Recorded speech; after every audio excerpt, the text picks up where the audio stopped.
You think you're giving it everything you've got. You think you're working at full capacity. You're wrong, dead wrong. When your mind tells you you're done, when every fiber of your being screams stop, you've only accessed 40% of your true capability. The remaining 60%. It's locked behind a wall of comfort, fear, and the lies you've been telling yourself your entire life. David Goggins didn't just discover this rule. He lived it. He went from a 300-pound pest exterminator drowning in self-hatred to becoming one of the most decorated endurance athletes on the planet. Comfort is killing you. And today, I'm going to show you exactly how to break through that 40% barrier and access the untapped power that's been sitting dormant inside you. Most people will watch this and do nothing. But if you're still here in the next 12 minutes, you might just change the trajectory of your entire existence. The 40% wall. Here's the uncomfortable truth about human potential. Your brain is a survival machine, not a success machine. It's designed to keep you alive, not to make you great. And the way it keeps you alive is by making you quit before you're actually in danger. When you think you're done, you're only at 40% of your body's capability. Think about that for a moment. Every time you've given up, every time you've said I can't, you had 60% more in the tank. Your mind created a false ceiling, a phantom wall that doesn't actually exist. Scientists call this the central governor theory. Your brain acts like a protective parent, pulling you back from the edge long before you actually reach it. It interprets discomfort as danger and screams at you to stop. But here's what Goggins understood that most people never will. That discomfort isn't a stop sign. It's a toll booth. You have to pay the price of pain to access the other side. The question isn't whether you have more to give. You do. The question is whether you're willing to suffer to find it. And that leads us to something even more disturbing about why most people never break through. Comfort is death. Your comfort zone isn't protecting you. It's slowly suffocating your potential. Every morning you hit snooze, every workout you skip, every hard conversation you avoid, you're feeding the weakest version of yourself. And that weak version is getting stronger while your true self withers away. Goggins calls this the calloused mind. Calluses protect warriors. Just like your hands develop calluses from hard work, your mind must be hardened through deliberate suffering. But modern society has engineered comfort at every turn. Climate control, food delivery, entertainment on demand. We've removed every friction point from life, and in doing so, we've removed every opportunity for growth. The things that are hard are the things that make you who you are. If this is starting to make you uncomfortable, good. That discomfort is exactly what I'm talking about. Hit like and subscribe if you're ready to embrace the hard path, because what comes next will show you how to weaponize that discomfort. The difference between who you are and who you could become is measured entirely in the discomfort you're willing to embrace. But there's a specific method Goggins uses that changes everything. The accountability mirror. Every morning, David Goggins stands in front of a mirror covered in post-it notes. But these aren't motivational quotes or feel-good affirmations. They're brutally honest assessments of his failures, his weaknesses, and the work that needs to be done. He calls it the accountability mirror. I looked in that mirror and saw a loser, and I decided to change that. Most people can't even look themselves in the eye and tell the truth. They create elaborate fantasies about why they're not where they want to be. The economy, their parents, bad luck. But Goggins stripped away every excuse until only the raw truth remained. He was fat because he ate too much. He was weak because he didn't train. He was poor because he didn't work hard enough. No more lies, no more hiding, just brutal, unfiltered reality. The accountability mirror forces you to confront the person you've become and take ownership of every single choice that brought you there. It's not about self-hatred. It's about radical honesty. When you can look at yourself without flinching, without excuses, you gain the power to change. And that power leads us to the next principle that separates the elite from everyone else: taking souls. In every competition, every challenge, every moment of suffering, Goggins employs a technique he calls taking souls. It's psychological warfare against anyone who doubts you, anyone who wants you to fail. But here's the twist. The soul you're really taking is your own. When you push past the point where others quit, when you keep going while everyone watches in disbelief, you're not just beating them.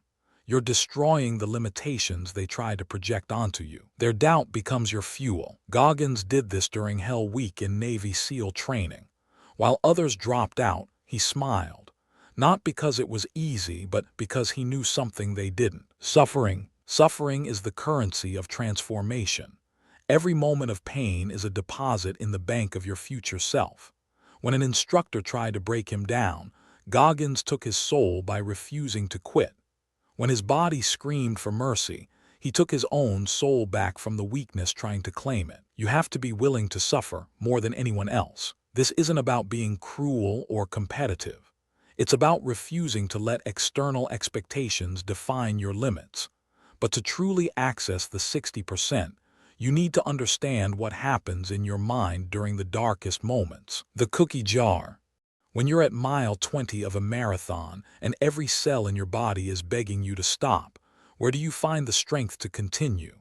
Goggins created a mental tool called the cookie jar, and it might be the most powerful weapon against your own limitations. When life puts you in tough situations, don't say why me, say try me. The cookie jar is a mental repository of every hard thing you've ever done.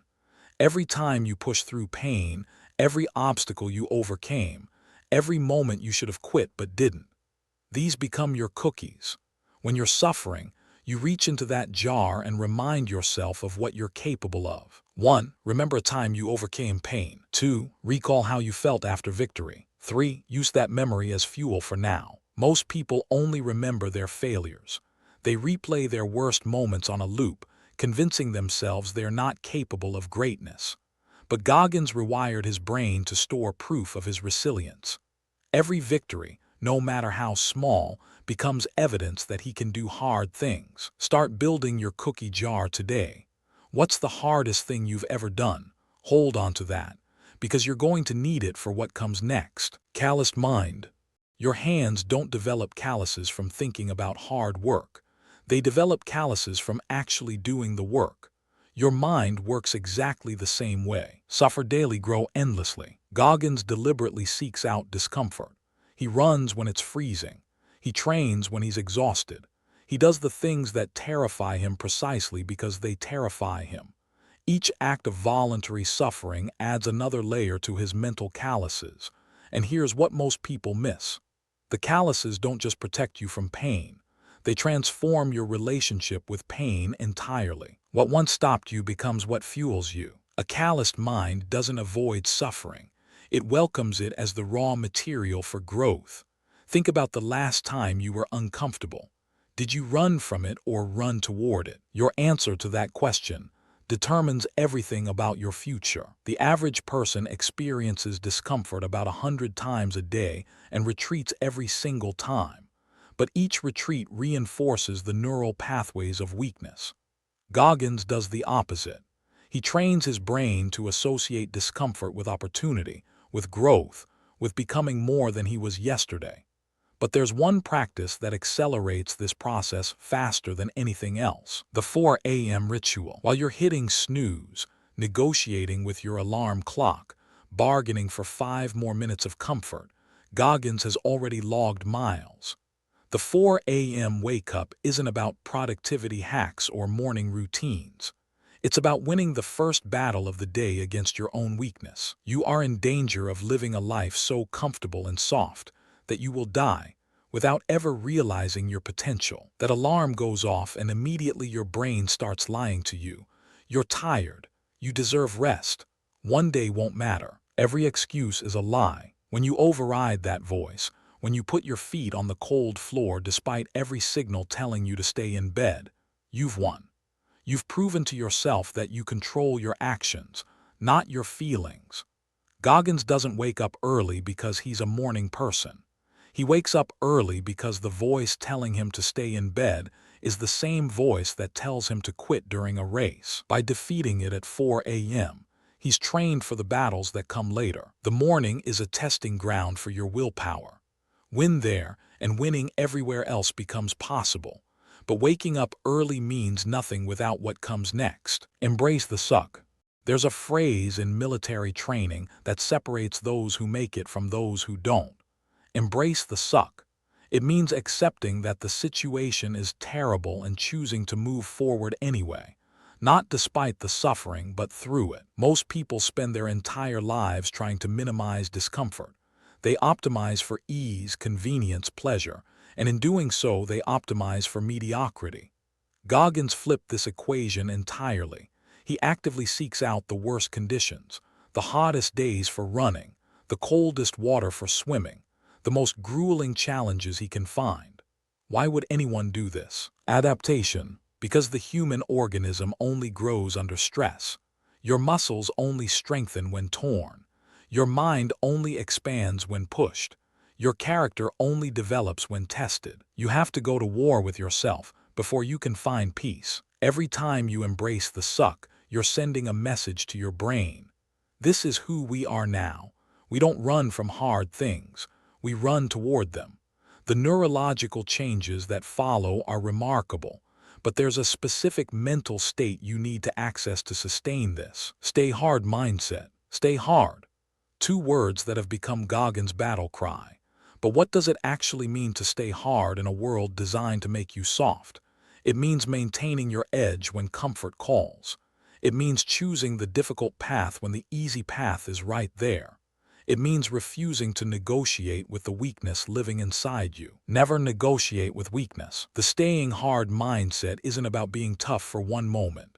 It's about being tough consistently, relentlessly, permanently.